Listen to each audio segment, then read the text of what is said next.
F'jum il-ħaddim l-amministrazzjoni u l-kandidati laburisti għamlu numru ta' żjarat lil diversi kumpaniji u industriji madwar il-pajjiż fejn iltaqgħu ma' numru ta' ħaddiema fuq il-lan tax-xogħol.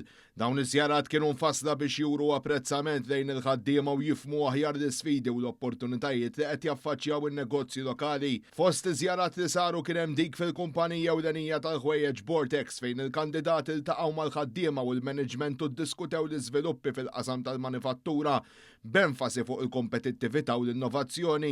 Delegazzjoni oħra żaret ukoll il-lukanda Xara Paris fl-Imdina fejn ġiet sostnuta l-importanza kruċjali tas-settur turistiku għall-ekonomija Maltija, kif ukoll il-bżonn li dan is-settur jibqa' jiġi sostnut u żviluppat b'mod sostenibbli.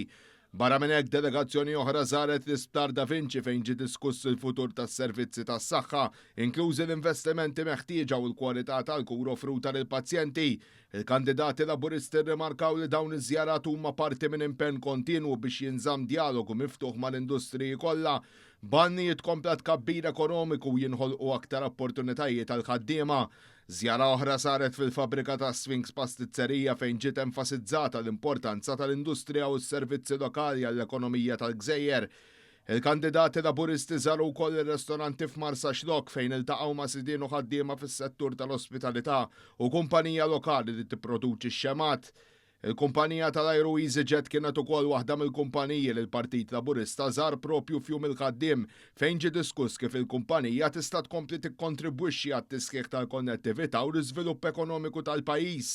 F'dawn iż-żjarat ġie sostnut kif Gvern Laburista ġdid se jkompli jwiżen u jgħin lill-ħaddiema dan anke wara li fl-aħħar żewġ budgets ingħataw żewġ tax cuts storiċi, waħda l-ħaddiema kollha u l-oħra għall-ħaddiema ġenituri.